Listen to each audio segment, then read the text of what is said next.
안녕하세요. 예, 반갑습니다. 자, 날씨가 좀 많이 추워졌지요. 예, 감기를 조심하셔야 되겠습니다.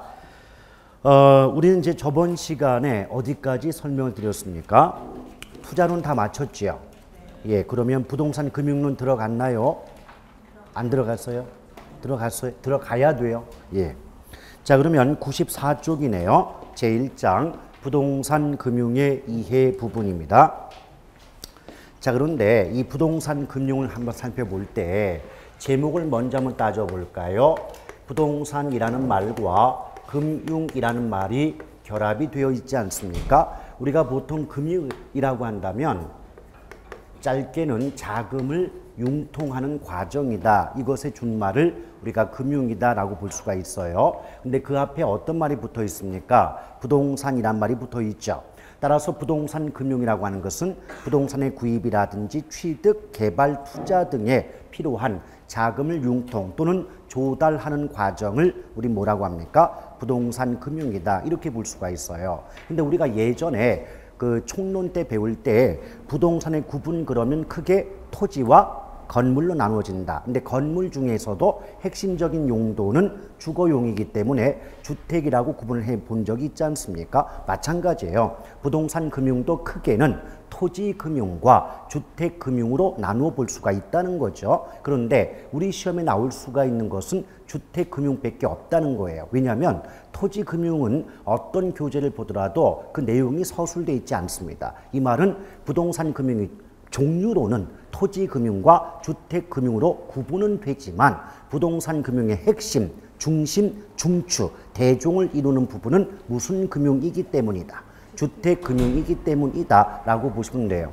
따라서 부동산 금융의 의의와 주택금융의 의의는 거기서 거기 대동소이하다라고 보시면 돼요. 그래서 문제에서 주택금융이라고 물어보든 부동산 금융이라고 물어보든 큰 차이점이 없기 때문에 같은 의미로 해석하고 문제를 접근하시면 되는 겁니다. 아시겠죠? 자, 그래서 따라서 부동산 금융의 의의는 결국 주택금융의 의의와 같다라고 보시면 돼요. 근데 부동산 금융 또는 주택 금융이 어떻게 나뉘어지느냐? 누구에게 필요한 돈을 빌려주느냐를 가지고 주택 소비 금융과 개발 금융이 다시 구분이 됩니다.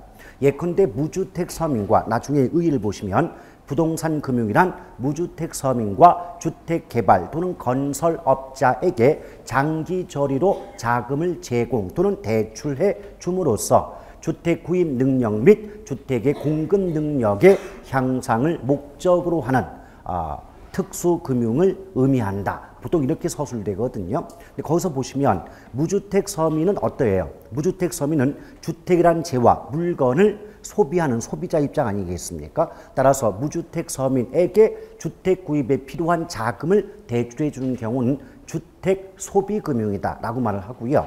주택 건설 또는 개발업자는요, 주택이란 물건을 만들어서 시장에 공급하는 공급자 역할 아니겠습니까? 이런 경우를 주택 개발금융이다 이렇게 볼 수가 있어요.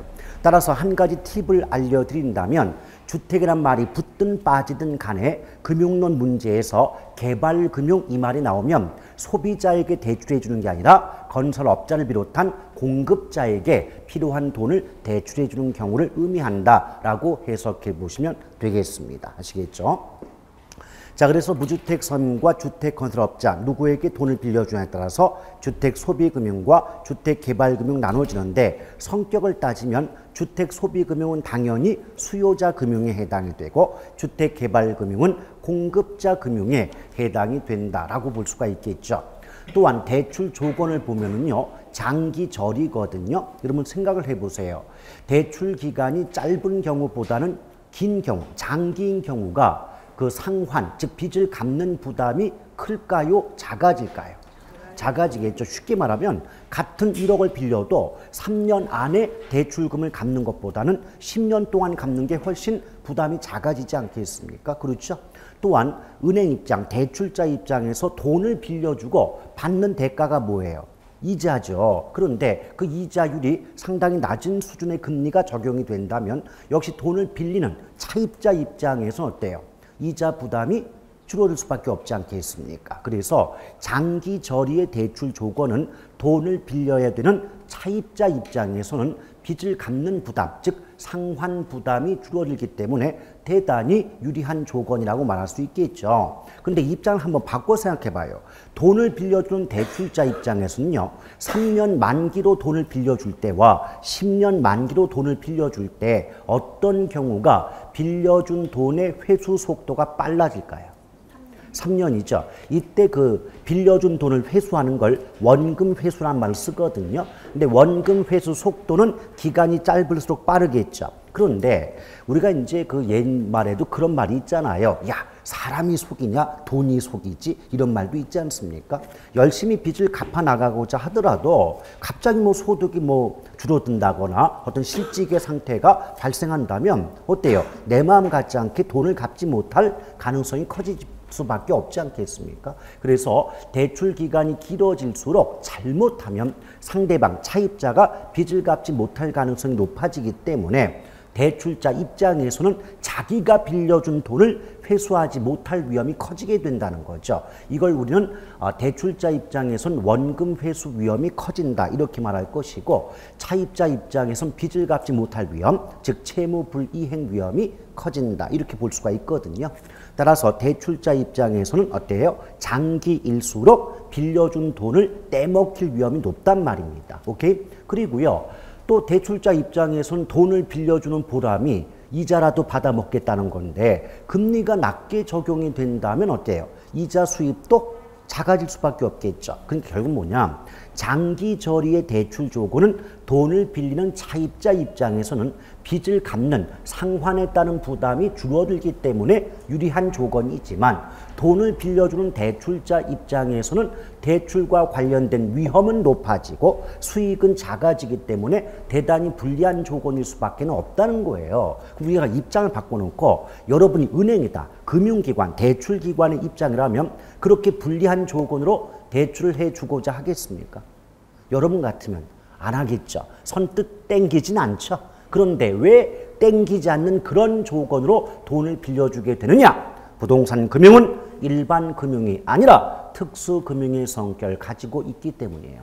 이때 특수 이 말의 의미는 복지, 그러니까 복지 금융의 성격이다 그 말이에요. 쉽게 말하면 돈을 빌려주고 수익을 얻겠다는 게 목적이 아니라 그런 좋은 조건으로 돈을 빌려줌으로써 주택 구입 능력을 높여주고, 그래서 무주택 서민들 또는 저소득층의 내 집 마련의 기회를 좀 더 확대 보장해 주겠다는데 목적이 있는 복지 또는 정책금융의 성격을 갖고 있다, 이런 의미에서 일반적이지 않지 않느냐. 따라서 무슨 말을 쓴다? 일반의 반대 스페셜, 특수란 말 쓰고 있는 거죠. 오케이? 근데 과거 기출문제를 보면 굉장히 우스웠던 문제가 하나 있어요. 다음 서술된 내용 중 잘못된 것을 고르셔 해놓고 보기 1번이 뭐였냐면, 한번 들어보세요. 부동산 금융은 무주택 서민과 주택개발업자에게 장기 저리의 조건으로 대출을 제공해 줌으로써 주택 구입 능력 및 주택 공급 능력의 향상을 목적으로 하는, 여기까지 얼마나 좋습니까? 똑같잖아요. 일반 금융이다. 이래가지고 틀렸던 기출문제가 있습니다. 특수인데 일반자 써가지고 그렇게 우리의 혼란을 유발했던 문제도 있다는 거죠. 그러니까 결국 나중에 기출문제를 풀다 보면 설마 이런 것까지 꼬아내냐? 이런 걸 가지고 정말 문제를 낼 수 있겠어? 이런 것까지도 출제자들은 문제를 낸다는 거예요. 근데 우리가 특히 개론 같은 경우는 이 신청이 많이 이루어지기도 하지만은 또 어떤 문장들을 보면 정말 이 신청하고는 싶은데 명분은 없는 이런 문장들이 꽤 많거든요. 그러니까 우리 심리적으로 어때요? 아니 이런 것까지 뭐 문제를 내니? 이런 문제가 꽤 있지만 그러나 말 자체는 맞으니까 뭐라고 하기는 어려운 그런 말들이 상당히 많습니다. 그래서 어쩔 수 없이 뭐 서두에도 말씀드렸지만 반복하는 수밖에 는 방법이 없다. 반복하고 이게 나오지 않을 것 같지만 그래도 한 번이라도 봐줘야 되는 그러한 어떤 그 한계가 있는 것이 뭐 개론 학습이 아니겠는가 싶어요. 자, 그렇게 보시면 되겠고요. 그 다음에 이제 그 아래 보면 부동산 금융의 종류가 있잖아요. 그렇죠? 종류가 있는데 일단 1, 2, 3, 4를 봤을 때 3번과 4번은 이미 앞에서 했잖아요. 소비금융과 개발금융, 이 말은 뭐다? 누구에게 돈을 빌려주느냐? 오케이? 그래서 소비자, 주택 소비자에게, 무주택 서민을 비롯한 주택 소비자에게 돈을 빌려주는 경우가 소비금융이고, 건설업자, 개발업자 등의 공급자에게 돈을 빌려줄 때가 개발금융이다. 이미 했던 얘기거든요. 근데 우리 요새 그 한 최근에 2, 3년 연속 출제가 됐던 부분이 뭐냐면 그 위에 지분금융과 부채금융이 있지 않습니까? 여기에 대해서 출제가 됐는데요. 그것도 내용 가지고 물어본 것이 아니고 다음 중 지분금융에 해당하는 것은 또 부채금융이 아닌 것은 종류 갖고 질문을 하더라 그 말이에요. 오케이? 자, 그럴 때 여러분 우리가 투자론에서 말이죠. 내 돈과 남의 돈 합하면 총 자본이 된다라고 들었던 거 기억나십니까? 자, 그럼 복습을 한번 해봐요. 남한테 빌려온 돈을 네 글자로 무슨 자본 그랬어요? 타인 자본. 그 타인 자본을 두 글자로 뭐라 그래요? 부채. 그렇죠. 그럼 느낌이 와야 돼요. 그럼 부채금융이 남의 돈 타인 자본이니까 부채금융은 뭔진 몰라도 타인 자본을 조달하는 금융수단이 아닐까 유추해 볼 수 있잖아요. 그래요? 그럼 부채금융이라는 말 속에 어떤 말 나옵니까? 기억번에 저당을 설정하거나 사채를 발행하여 무슨 자본을 조달한다. 타인 자본을 조달한단 말이 나오잖아요. 그 타인 자본이라는 말 자체가 결국 부채라는 제목 속에 이미 녹아 있지 않습니까? 그렇죠? 자, 그러면 이제 또다시 예측할 수가 있어요. 어떻게? 그 위에 지분자 있죠. 지분은 네 글자로 자기 자본, 내 돈 아닙니까? 그렇죠? 그렇다면 분명히 지분금융의 의미 속에는 자기 자본을 조달한다. 이런 식의 표현이 아니 들어갈 수가 없지 않냐 그 말이에요. 오케이? 그래서 주식을 발행하거나 또는 뭐 지분권을 매각함으로써 자기 자본을 조달하는 이런 수단의 경우를 지분금융이다라고 말씀드릴 수가 있지 않냐 그 말입니다. 근데 이것은요. 아까도 말씀드렸지만 의미를 가지고 물어본 경우는 없어요. 그 아래 보면 니은 해가지고 종류들이 나오지 않습니까? 이 종류 갖고 시험 문제는 내고 있더라 그 말이에요. 그래서 일단은 그 지분금융의 종류를 보면 그 조인트 벤처라고 있나요? 조인트 벤처. 그러면 신디케이트라고 나옵니까? 있어요. 그럼 부동산 투자 회사 리츠라고 있습니까? 예. 그거 이외에 뭐 공모에 의한 증자라든지 부동산 펀드 이런 것들은 모두 지분금융에 속한다라고 보시면 돼요. 그 한 가지 또 요령을 알려드린다면 앞에 무슨 말이 붙든 간에 뒷말이 이제 펀드로 끝나잖아요. 펀드로 끝나면 무조건 지분금융이다라고 기억해도 상관이 없어요. 아시겠죠? 예. 근데 부채금융은 예컨대 뭐 저당이라든지 담보라는 말 들어가면, 그러니까 저당금융, 담보금융, 신탁금융. 근데 공통적인 단어가 뭐죠? 자, 저당, 담보, 신탁 이런 단어가 들어가면 부채금융이다라고 보시면 돼요. 아시겠죠? 예. 자, 그렇게 보시면 되겠고. 물론 이제 거기에 보면 뭐 ABS다, MBS다 이런 말이 있는데 지금 당장 ABS, MBS가 뭔가를 이해하는 것은 거의 불가능에 가깝습니다. 일단 종류로서만 가볍게 기억하시는데 거기 ABS 처음 보다 보면 왠지 뭐가 생각나요? 그렇죠. 자동차 브레이크 아닌가 이거? ABS 장착 이렇게 생각납니다. 근데 원래는 Asset Backed Security라고 해가지고 자산담보부 증권의 약자인데요. 처음에 ABS 보면 자동차 브레이크가 생각날 수밖에 없죠. 근데 MBS라고 하는 것은 모기지 백드 시큐리티라고 해가지고 주택저당담보부 증권의 약자거든요. 근데 지금은 처음 들어보니까 이게 되게 생소하고 어려워 보이지만 한 두어 번 반복하다 보면 나중에는 그냥 일상생활 용어처럼 들립니다. 예. 물론 그렇게 해서 합격해 놓은 뒤에 시험 보고 난 그 다음 날부터 다시 까먹는 게 우리의 입장이 되겠지만요. 자, 그렇게 가볍게 보시면 되겠고 오른쪽 동그라미 5번의 저당의 종류는요. 제가 나중에 본 수업 때 할 텐데 그렇게 중요성 있는 부분은 아닙니다. 과거에 그 문제가 좀 쉽게 나왔을 때는 이 저당의 종류를 가지고도 문제가 한두 번 출제는 돼 왔는데요. 최근에는 거의 자취를 감추는 문제이기 때문에 그렇게 문제로서의 중요성은 없지 않나라고 볼 수가 있죠. 자, 3번에 보면 저당 상환 방법 있죠.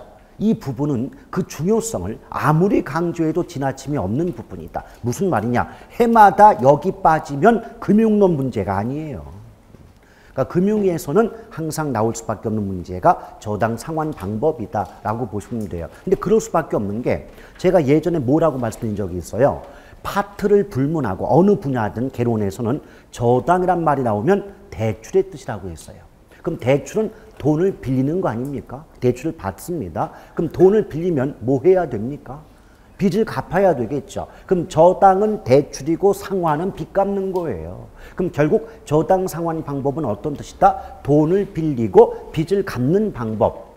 그럼 당연히 금융을 배울 때는 기본 중에 기본이 어떻게 돈을 빌리고 어떻게 빚을 갚아나가게 되겠는가?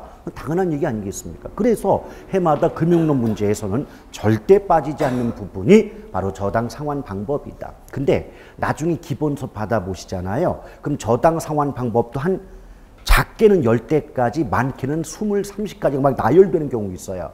근데 다 쓰잘데 없어요. 왜? 나오는 건 꼴랑 3가지거든요. 그러니까 기본서에는 30개가 있잖아요. 그럼 수업은 다 해요. 근데 혹시 몰라서 수업은 하지만 역시나 해마다 문제는 거기 표에 나와 있는 3가지 방법만 나오더라 그 말이에요. 아시겠죠? 그러니까 나중에 이제 본 수업 들어갔을 때는 우리가 상식을 넓히는 차원에서 뭐 가볍게라도 여러 가지 말씀드리겠지만 나중에 이제 시험에 가까워질수록 학습의 비중은 어디에 두시자. 여기 보면 원금, 원리금, 체증식 상환이란 말 나오죠. 이 3가지 집중하시면 문제 푸는 데는 거의 지장 없어요. 자, 그런데 이제 한 가지씩 제목을 가지고 한번 해석을 해볼게요. 자, 맨 처음에 원금 균등이 나오는데요. 그 원금이란 말과 균등이란 말이 결합이 되어 있습니다. 근데 전제 조건이 있어요. 원금 균등이든 원리금 균등이든 체증식 상환이든 간에 상식적으로도 우리가 돈을 빌리면 원금만 갚아요? 이자도 갚아요? 이자도 갚는 거죠. 그러니까 원금 균등이든 원리금 균등이든 체증식 상환이든 모든 방식보다 원금의 이자를 합해서 갚는다는 건 공통적인 거예요. 오케이? 자, 그런데 원금 균등할 때 균등은 일정하다 또는 동일하다의 의미를 담고 있지 않습니까? 그렇죠? 이 말은 결국 뭐냐면 원금과 이자를 합해서 갚는 금액, 즉 원리금 상환액 중에서 무슨 상환액은 동일하다. 원금 상환액은 동일하다는 거예요. 자, 원금 상환액은 일정하다, 동일한 금액을 갚아 나가는 방식이 뭐예요? 원금 균등이다라고 보시면 돼요. 예를 든다면 내가 자 10억을 10년 만기로 빌렸대요. 근데 매년 상환이라 할 때 매년 상환이 뭐죠? 해마다 한 번씩 빚 갚는 거죠. 매년 상환이면 대출 기간으로 대출 원금, 빌려온 원금을 나눠주면 원금 균등 상환액이 나옵니다. 그럼 10으로 10억을 나누면 해마다 원금은 얼마씩 갚아요? 1억씩 같은 금액을 갚겠죠. 이게 원금 균등이에요. 아시겠죠? 근데 문제는 원금 상환액은 같지만 원금만 갚는 게 아니고 이자까지 갚아야 되는 거 아니겠습니까? 그렇죠? 그럼 어때요? 여기서 또 하나 뭐 상식적인 한 질문해 드려보죠. 이자율은요, 금리는요, 처음에 빌려온 돈을 대출 원금이라고 해요. 그럼 아직까지 갚지 못하고 남은 돈을 잔액 또는 잔금이라고 하는데 상식적으로 금리는 처음에 빌려온 대출 원금에 적용이 됩니까? 아니면 갚지 못하고 남은 잔액에 적용이 됩니까? 틀려도 괜찮아요. 자, 나는 처음에 빌려온 원금에 적용될 것 같다. 이런 분도 계실 거고 분명히 아니 잔액이 아닐까? 약간 좀 혼란이 올 수가 있겠죠. 근데 이렇게 한번 생각해 봐요. 우리 조금씩 시간이 뭐 1년, 2년, 3년 시간 지나가면서 원금이 갚아 나가죠. 근데 원금이 갚아지면 잔액이 줄 거 아니에요. 잔액이 줄어들m에도 불구하고 금리는 처음에 빌려온 원금에 적용된다면 우리는 어때요? 빚을 갚음에도 불구하고 계속해서 이자는 빌려온 원금에 대한 이자를 계속 내야 되는 거 아니에요. 그럼 어때요? 대출 기간은 이보다 더 좋을 수가 없겠지만 차입자 입장에서는 이보다 더 힘들 수가 없지 않습니까? 그렇죠? 그래서 상식적으로도 모든 상환 방식에 관계없이 이자율은 잔액에 적용이 되는 겁니다. 아시겠죠? 그럼 보세요. 해마다 원금이 1억씩 갚아졌어요. 그럼 예컨대 자 1년 지났어요. 10억 빌렸대요. 1년 지났어요. 1억 갚았죠. 그럼 잔액이 9억이죠. 또 1년 지났어요. 그럼 잔액이 8억이 되겠죠. 여기까지 이해 갑니까? 그렇죠? 그럼 어때요? 잔액이 줄어드니까 금리가 같을지라도 이자액은 같아져요? 줄어들어요? 늘어나요? 줄어들겠죠? 그럼 원금 상환액은 동일하지만 여기에 붙는 잔액이 감소함에 따라서 이자 지불액, 보통 표현은 이자 지불액 그러는데 우리는 이해할 때 그냥 이자액 그러면 돼요. 오케이? 그럼 이자액은 감소한다고 지금 인정하셨잖아요. 그렇죠? 이자액은 점점 줄어요. 그렇다면 결국은 원금을 갚는 금액은 같지만 이자는 점점 줄어드니까 이 원금과 이자를 합한 값인 원리금 상환액은 같아질까요? 늘어날까요? 줄어들까요? 시간이 경과하면서 만기에 가까워질수록 원리금 상환액은 줄어들 수밖에 없죠. 이해하시겠습니까? 오케이? 뭔 말인지 알아들어요?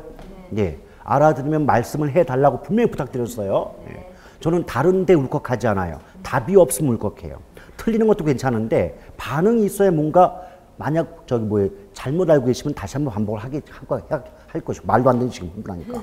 예.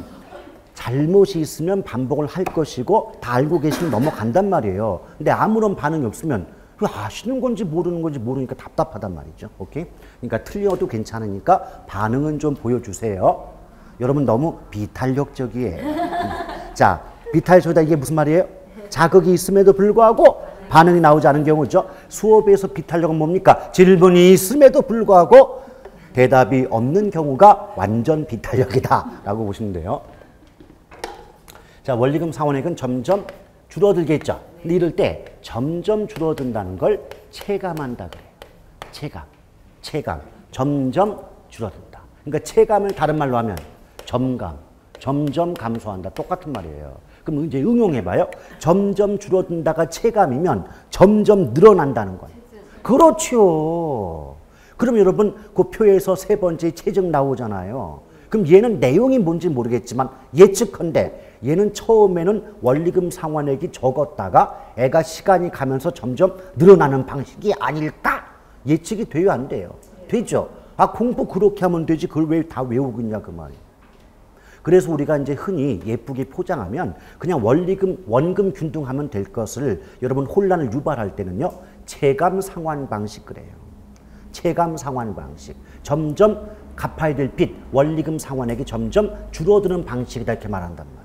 오케이? 근데 그때 조심할 건 뭐다? 왜 원리금 상환액이 점점 줄어든다? 원금 갚는 금액은 같을지라도 원금이 갚아지는 만큼 잔액이 줄기 때문에 이자액이 감소하게 되고 결론적으로 원금이자 합한 금액은 후기 또는 만기에 가까워질수록 줄어드는 상황 아니야 그 말이죠. 그래서 그 원금 균등을 체감 상환이다 이렇게 말씀을 드릴 수가 있는 거예요. 오케이?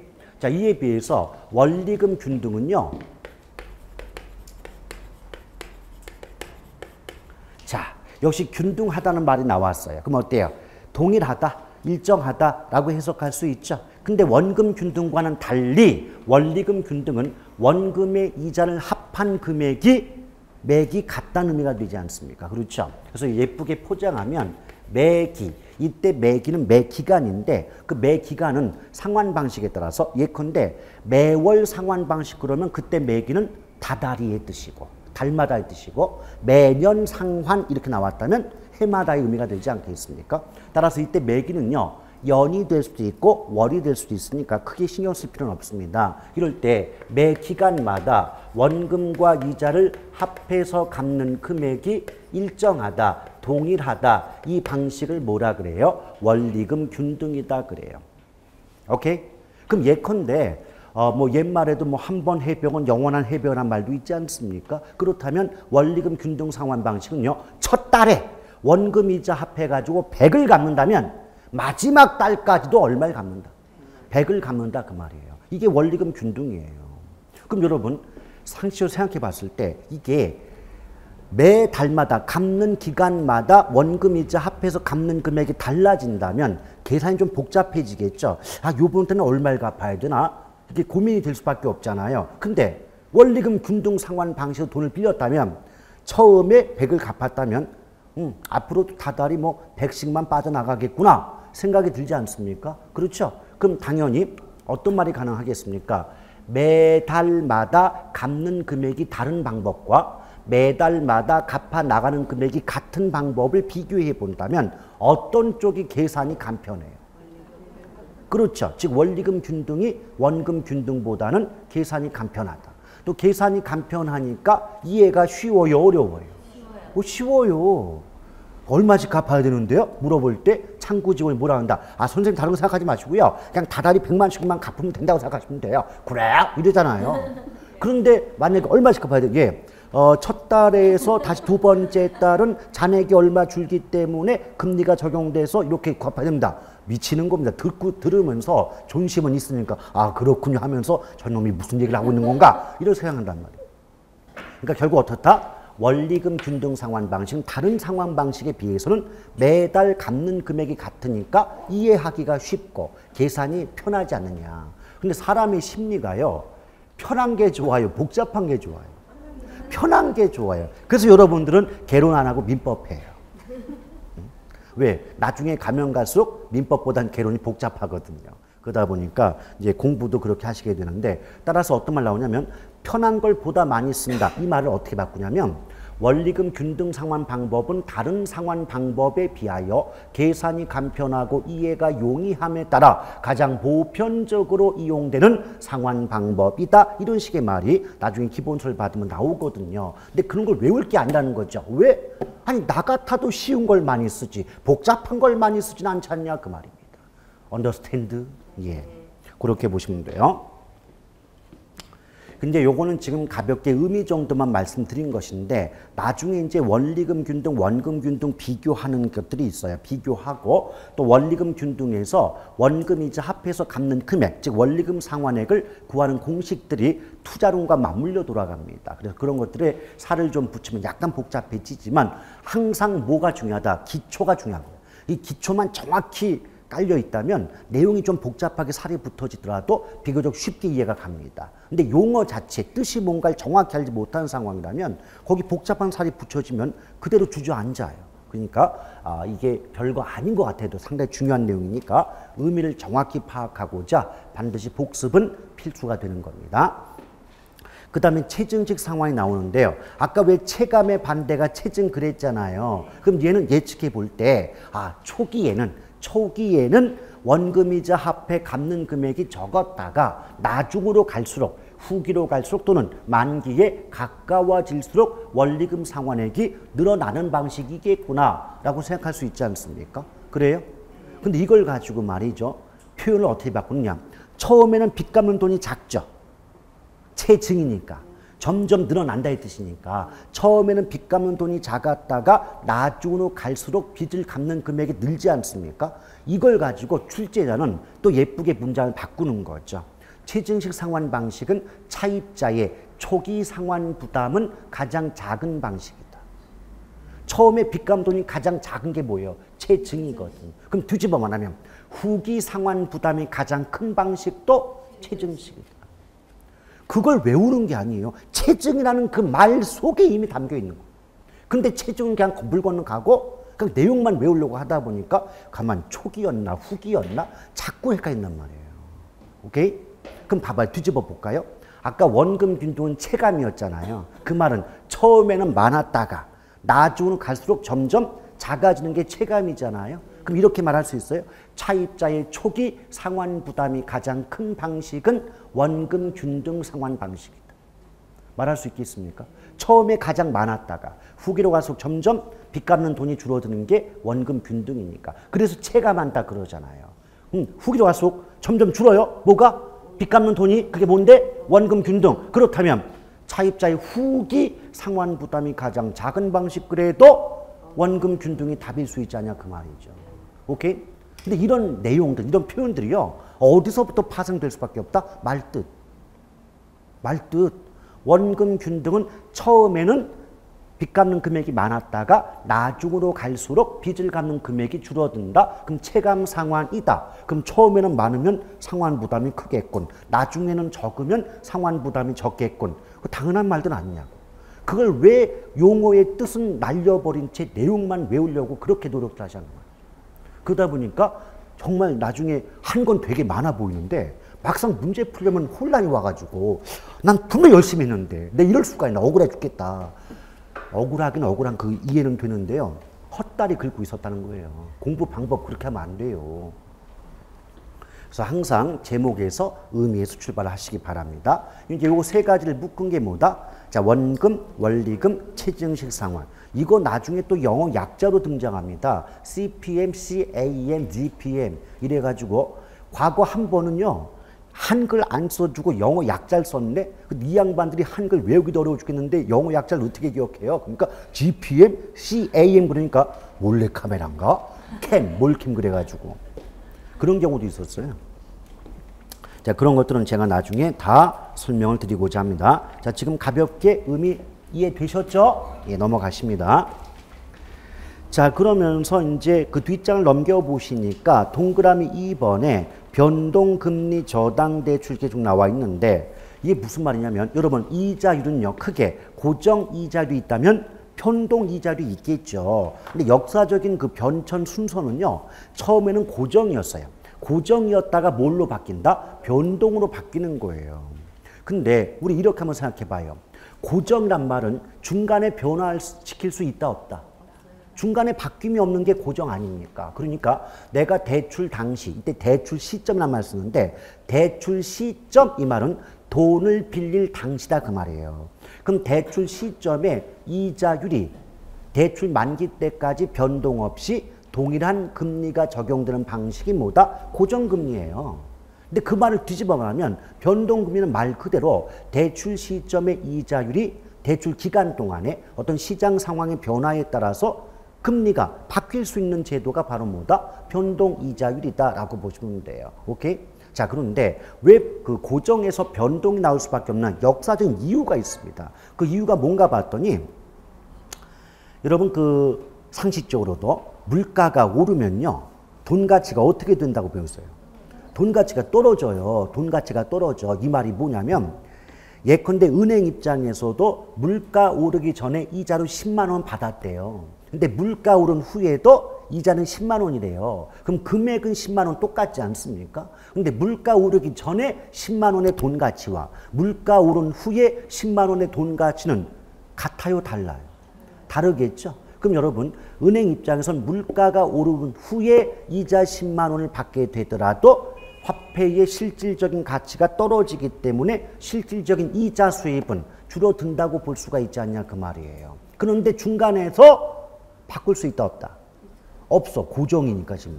제가 지금 전제가 고정 그랬잖아요. 고정의 경우에는 고정금리의 경우는 중간에 은행에 이자 수입이 줄어드는 손해가 발생한다 할지라도 중간에 금리를 바꿀 수 없다. 그러면 그 이자율 손해에 따른 위험을 그대로 누가 안고 갈 수밖에 없다. 은행, 대출기관, 뭐 금융기관이 안고 갈 수밖에 없지 않냐 그 말이에요. 오케이? 그럴 때 은행이 이제 고민합니다. 원래 그 옛날에도 은행 그 취업하는 분들은 굉장히 엘리트였거든요. 옛날에는 공무원이 인기가 없었어요. 옛날에는. 기억들 나시죠? 예전에는요, 이제 엘리트라고 한다면 전부 어디 기업이라든지 또는 뭐, 은행 같은데 취업을 하셨고, 갈 데 없으면 갔던 게 그 공무원입니다. 지금하고 왕 틀리죠. 지금하고.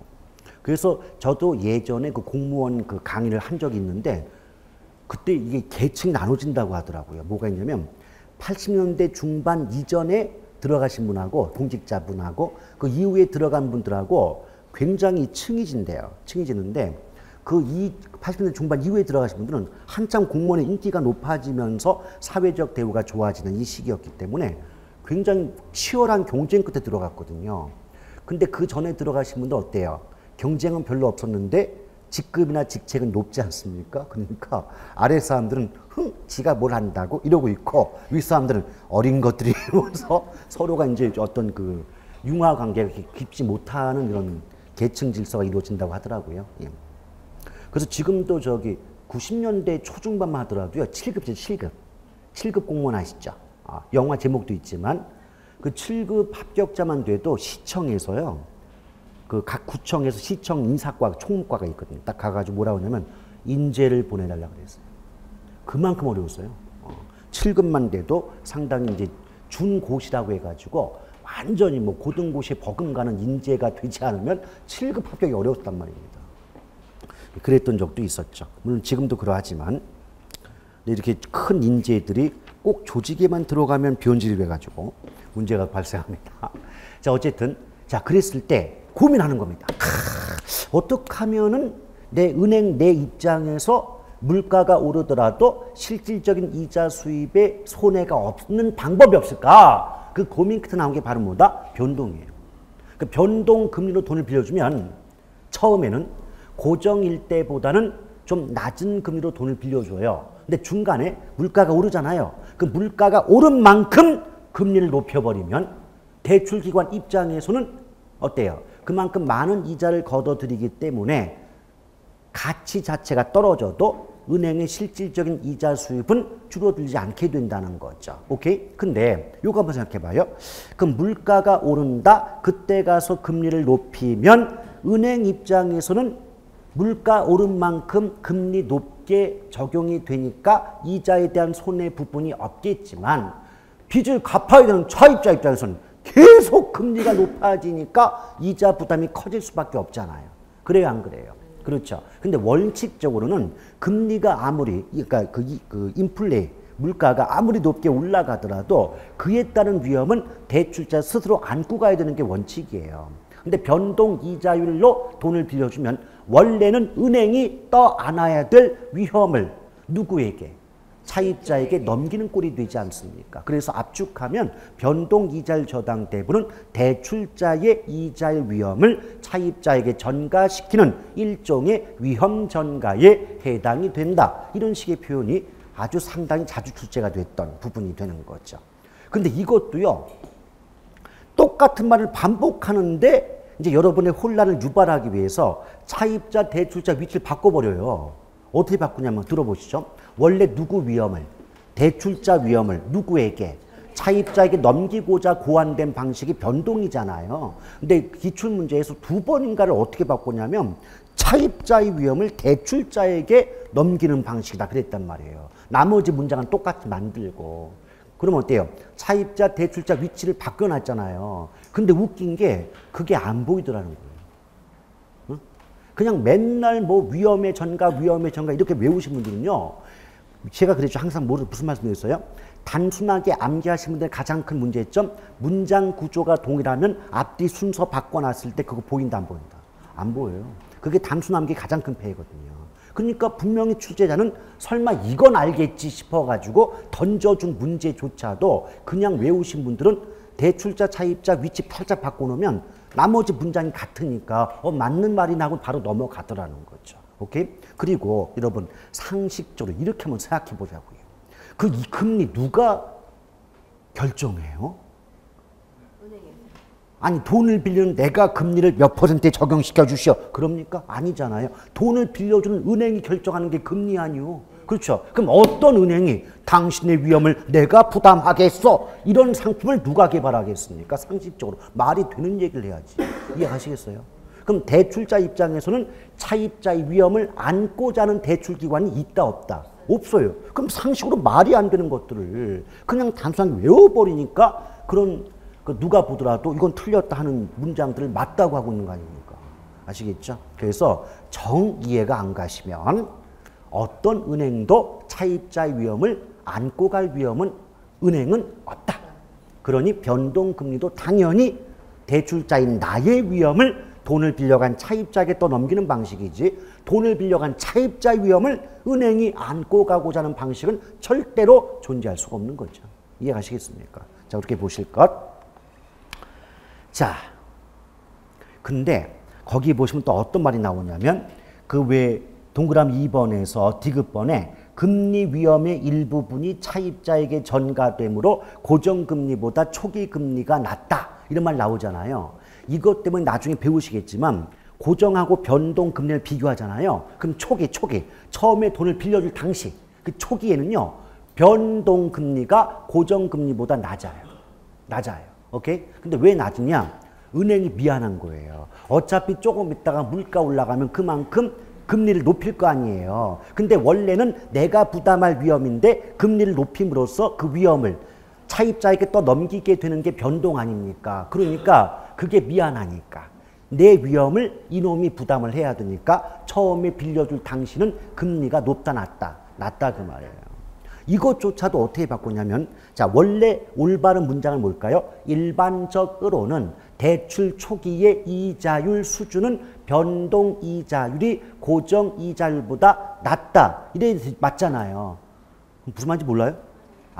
압축하면 변동이 고정보다 낮아야 되잖아요. 이해하시겠죠? 근데 그걸 가지고 뭐 다음 중 잘못된 걸 해가지고 일반적으로 대출 초기의 이자율 수준은 변동 이자율이 고정 이자율보다 높다 이렇게 말을 바꾼다고. 낮다를 높다. 오케이? 근데 그것도 출제자 입장에선 던져주는 문제 아니냐고요. 설마 이걸 모르겠냐고 던져주는데 그걸 틀려버리면 희망이 없는 겁니다. 아시겠죠? 근데 이런 정도는 나중에 한 두어 번 반복하면 거의 구구단 수준으로 기억이 나실 거예요. 자, 그 다음에 대출에 따른 위험은 그냥 참고 삼아서 읽어보시면 되겠고요. 오른쪽 5번을 보시면 부동산 개발금융 해가지고 표가 나오잖아요. 그래서 신디케이트라는 거하고 그 다음에 이제 프로젝트 파이낸싱 두 가지가 나오는데 신디케이트에 관련해서는요 거의 문제가 출제된 적이 없다라고 보셔도 무방한 그런 부분이에요. 그러니까 모의고사라든지 어떤 시중의 문제집 이런 데에서는 그 신디케이트에 관련된 문제가 나오고 있고 또 기출문제에서도 신디케이트를 전혀 안 물어보는 건 아닌데요. 신디케이트 자체를 물어본다기보다는 다른 거 물어보면서 뭐 보기 하나에 끼어드는 그 정도 수준이다 그 말이에요. 그러니까 가볍게 나중에 뭐 의미 정도만 알아두시면 되겠고 정작 시험화 될 수 있는 부분이 바로 그 아래쪽에 있는 프로젝트 파이낸싱입니다. 자, 프로젝트 파이낸싱은요. 프로젝트의 P, 파이낸싱의 F를 약자를 따가지고 PF 금융이다 이렇게 말하는 경우도 있거든요. PF. 예. 그런데 여러분 이게 또 제목 중요하다 그랬잖아요. 내용을 외우려고 할 필요 없어요. 프로젝트죠. 프로젝트. 이 프로젝트란 말 자체가 대규모 개발 사업의 뜻이에요. 프로젝트란 말 자체가 뭐다? 대규모 개발 사업이다.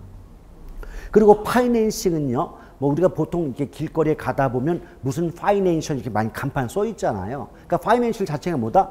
융자, 금융의 뜻이에요. 그러면 이 두 가지를 합쳐서 의미 그대로를 이해한다면 프로젝트 파이낸싱이란 대규모 개발 사업에 필요한 자금을 융통 또는 조달하는 어떤 수단인가 보구나. 예측이 돼요, 안 돼요? 되죠? 그럼 프로젝트란 말 자체가 대규모 개발 사업인데 또 여러분들은 그 제목은 그냥 던져버리고 대규모 개발 사업에 필요한 자금 조달 수단이라고 내용을 또 외우고 있네. 그럴 필요가 없죠. 이미 제목 속에 다 있는 거예요. 이해하시겠습니까? 그런데 이 프로젝트 파이낸싱이요. 전통적인 대출 방식 기업금융과 근본적인 차이가 한 가지 있어요. 보통 우리가 은행에서 어떤 대규모 자금을 조달하고자 한다면 어때요? 어떤 부동산 등의 물적인 담보라든지 차입자의 신용 등이 담보가 되는 경우가 일반적이잖아요. 근데 얘는요. 차입자의 신용이 담보가 되는 것도 아니고 또 부동산 등의 물적인 담보가 필요한 것도 아니에요. 그 무엇을 담보로 한다? 그 프로젝트, 즉 개발 사업으로부터 예상되는 수익성이 담보가 돼요. 그래서 일반적인 대출 방식과는 근본적인 차이점이 있다. 어떤 면에서 부동산 등의 물적 담보나 차입자의 신용 담보가 아닌 프로젝트, 즉 그 개발 사업으로부터 예상되는 수익성, 다른 말로 사업성 자체가 담보가 된다 그 말이에요. 무슨 말이냐면 여러분 그 대규모 아파트 단지를 건설하는 것도 프로젝트라고 말할 수 있거든요. 그렇죠. 또 그리고 여러분 저기 왜 인천에 보면 인천대교 한참 건설되고 나서 또 얼마 지나지 않아가지고 뭐 중간에 뭐 사고도 나고 했었지 않습니까? 그 인천대교 같은 그 큰 효량을 만드는 것도 뭐라고 한다? 프로젝트다 그래요. 프로젝트. 그런데 이제 뭐 어떤 그 시행사가 어딜 찾아갑니까? 은행을 찾아가가지고 내가 요번에 그 대단히 아파트 단지를 만들 건데 그게 만들어져 가지고 분양이 잘만 이루어진다면 여기로부터 한 1,000억의 수익은 나옵니다. 라고 한다는 거죠. 그럼 이 1,000억의 수익이 예상이 되니 이 중에 나 한 700억 정도 빌려주시오. 라고 하더라는 거예요. 오케이? 그럼 보세요. 이게 제도가 정착만 되면 굉장히 좋은 제도가 뭐냐? 그 사업의 수익이 높게만 예상이 된다면 차입자 입장에서 신용이 부족하다거나 또는 부동산 등의 물적 담보가 빈약한 경우에도 대규모 자금 조달이 가능한 선진적인 금융수단이 바로 뭐다? PF예요. 그 예상되는 사업성 수익성만 높다면 많은 돈을 빌려올 수가 있지 않냐 그 말이에요. 오케이? 그런데 뭐 다들 아시겠지만 우리나라에서 이 선진적인 제도는 제대로 먹힌다 안 먹힌다? 안 먹힙니다. 이 PF가 우리나라에 등장하는 순간 저를 비롯해서 보통 금융 쪽으로 좀 아는 분들은 이거 안 될 텐데 이거 망할 건데 라고 했는데 막 갖다 붙이더라고요. 붙이더니 결국은 그 구체화된 현상이 뭡니까? 저축은행의 연쇄부도 사태가 발생했죠. 그때 한참 뭐 2, 3년 전쯤인가 뭐 뉴스만 도배하고 뭐 내 돈 내놔 뭐 대모는 아니다 했지 않습니까? 그 저축은행의 연쇄부도 사태의 가장 기본이 뭐다? 이거예요. PF. 그러니까 담보나 이런 거 없이 수익이 좋아요. 이것만 믿고 탁 돈 빌려주니까 나중에 그걸 회수할 길이 없더라는 거죠. 그리고 여기에는 이제 나중에 다시 말씀드리겠지만 금융기관에 종사하는 분들의 도덕적 해이까지 겹쳤습니다. 무슨 말이냐면 우리 과거 나는 F가 있을 때 있었잖아요. 나는 F다. IMF. 뭘 해봤자 뭐 던져봤자 뭐 알아들어야 말이지. 자, 나는 F다. 예, IMF 때 우리가 얼마나 그 국가적 위기 상황에서 우리 국민들이 막 애 돌반지까지 뽑아가지고 이렇게 금모으기 운동도 하고 위기를 극복하지 않았습니까? 그때 금융기관도 상당히 위태로웠죠. 공기업들, 어떤 기업들. 그때 어떻게 해요? 뭐 소위 말하는 공적 자금 투입해서 살리지 않았습니까? 그 이후로도 자잘하게나마 어떤 금융기관이 위기에 빠졌을 때마다 공적 자금을 투입해 살렸단 말이에요. 그러니까 어떤 생각하게 되느냐? 뭐 이제 좀 힘들어지면 또 살려주겠지 이 생각하다 보니까 자기 돈 아니라고 막 집어넣은 거예요. 근데 문제는 이 저축은행에 어떻게 좀 자기 돈을 맡기는 분들은요, 조금 이자 조금 더 받아보려고 이 저축은행이 이제 이 금융권 제가 보니까 어떻게 돼요? 1금융권이면 위험하지 않습니까? 위험하지만 단 1, 2%라도 이자 좀 더 받아 좀 드시려고 하는 그런 분들이었거든요. 그리고 이제 그런 입장을 보다 보면 대부분 있는 사람들이 아니에요. 평생 모아가지고 이제 전 재산이 한 3억, 4억 이렇게 돼가 다 집어넣었다고. 그게 조금이라도 이게 그 피 묻은 정말 피땀 흘린 돈이다. 이 생각이 있었다면 그런 식으로 대출 못 해줍니다. 그래서 이 종사자들의 도덕적 해이와 더불어 건설 업체에 종사하는 분들의 또 다른 도덕적 해이가 겹쳐가지고 없는 사람들 완전히 속된 말로 엄청난 피해봤던 사태가 있죠. 이 프로젝트 파이낸스는 개인적으로 상당히 마음에 안 듭니다. 이거 왜냐하면 제도가 선진적이면 뭐합니까? 그 제도를 운영하는 사람들의 인식이 후진적인 거예요. 여러분에게 뭐라고 하는 게 아니에요. 또 괜히 게시판에 올라갈 거 아니고 아니 왜 인간이 화내고 있니? 그러지 말고 이 제도가 이랬다. 그래서 그만큼 많은 피해를 입었다는 얘기죠. 이렇습니다. 그런데 이것이요. 나중에 구조는 지금 하지 않을 거예요. 일단 뭐만 기억하자. 프로젝트 파이낸싱은 대규모 개발 사업이 필요한 자금을 조달해주는 수단인데 왜 선진적인 수단을 말한다? 부동산 등의 물적 담보나 또는 차입자의 신용이 담보가 아닌 프로젝트 즉 개발 사업으로부터 예상되는 사업성, 수익성을 담보로 대규모 자금 조달이 가능하기 때문에 선진적인 금융수단으로 평가를 받는다 그 말이죠. 오케이? 거기까지만 일단은 잡고 들어가자는 얘기입니다. 기본 구조는 본 수업 때 전부 연결을 할 거예요. 자, 그 다음에 그 아래 보면 제2절 우리나라의 주택금융제도 해가지고 근데 제목이 벌써 공공자가 나왔잖아요. 예측할 수 있죠. 그 다음 제목은 민간이 나오겠구나. 그럼 공공금융이 있으면 민간금융이 있겠죠. 그래요? 근데 우리나라의 그 부동산 금융은요. 특성 중에 하나가 정책금융의 성격이 워낙 강하다 보니까 공공금융 위주로 발전해 왔다는 것. 즉 민간금융의 어떤 기여도는 별로 없었다. 거의 없었다라고 이해하시면 돼요. 근데 이 주택금융제도 제가 동그라미 1번에 뭐라고 써놨냐면 국민주택기금 써놨죠. 왜냐? 아마 그 공공금융제도에서 가장 핵심되는 게 국민주택기금이거든요. 근데 국민주택기금 중에서도 가장 그 재원의 중심부에 위치한 게 바로 뭐예요? 국민주택 채권의 발행이에요. 그런 거 혹시 아니 토지거래 안 해보셨어요? 안 해보셨나? 아니 토지거래 안 해, 땅 안 사보셨어? 땅. 아니 10평, 20평이라도 땅 안 사보셨어요? 그때 땅을 한번 사보시면 어떤 줄 아세요? 진짜 황당해요. 땅 딱 사갖고 이제 뭐 등기소 갔다가 어디 갔다 오래. 그럼 국민은행 가가지고 바로 요 앞에서 국민주택 채권을 이제 샀다 팔아요. 그럼 거기서 얼마 깎여요. 깎이는데 그런 과정이 반드시 거쳐야 되거든요. 그럼 별것도 아니에요. 얼마에 요거 지금 드리면 얼마인데요. 지금 사면 얼마 깎여요. 근데 파셔야 되는데요. 그럼 안 팔려면 누가 있어요? 팔아야 된다는데. 그럼 그렇게 하세요. 이 상황에서 엄청나게 많은 차익이 발생해요. 근데 그 국민주택 채권의 발행이 국민주택기금의 가장 중추적인 재원이 됩니다.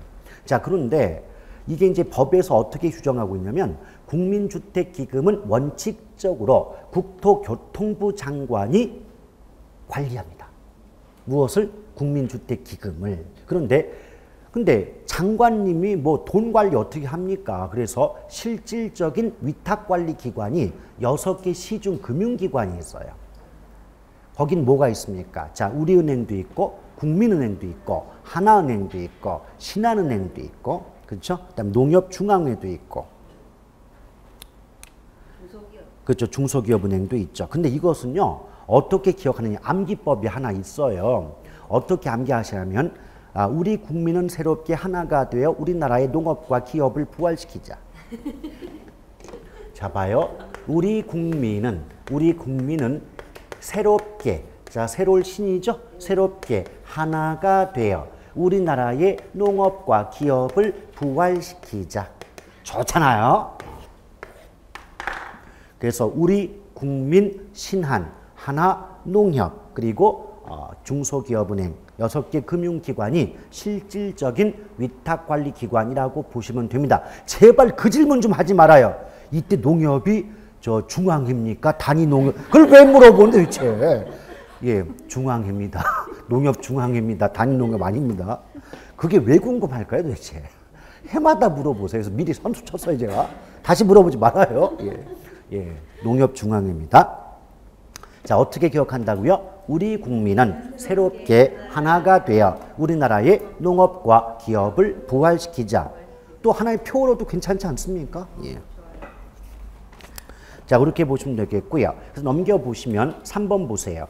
우리나라 주택금융의 특성 1번. 우리나라의 주택금융은 공공 위주로 발전되었다. 즉 공공주택금융 위주로 발전되어 왔고 그렇기 때문에 정책금융의 성격이 강하다는 거예요.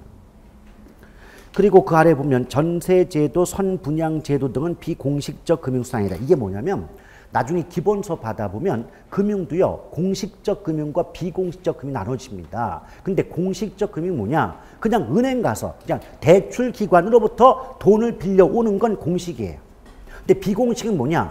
은행 등으로부터 돈을 빌린 건 아닌데 마치 빌린 것과 같은 효과가 있을 때 비공식 그래요. 거기 전세제도 있죠. 내가 전세를 안고 집을 마련했잖아요. 은행에 돈 빌려서 안 빌렸어? 안 빌렸어. 안 빌렸지만 은행에서 직접 돈을 빌린 건 아니지만 전세 보증금을 안고 주택을 마련했으니 마치 은행으로부터 돈을 빌린 것과 같은 효과 결과가 있지 않느냐. 이럴 때는 비공식 그렇게 또는 비제도권. 그리고 선분양제도는 뭐 요번 그 정책에서 말씀을 안 드렸지만 여러분 생각해 봐요. 아파트 완공하기 전에 미리 분양하여 주는 게 또 분양을 받는 게 선분양이잖아요. 그러면 이 소비자들은요. 미리 분양대금을 줬죠. 그럼 공급자, 건설업자 입장에서는 미리 땡겨받은 그 분양대금으로 건설에 필요한 자금이 조달되는 셈 아니냐고. 그럼 은행에서 돈을 빌린 건 아니지만 마치 돈을 빌린 것과 같은 효과가 있지 않냐 말이요. 이럴 때 우리는 뭐라고 한다? 비공식, 비제도다. 이렇게 보시면 됩니다. 오케이? 자, 잠깐 쉬었다가 부동산 증권론 이어갑니다.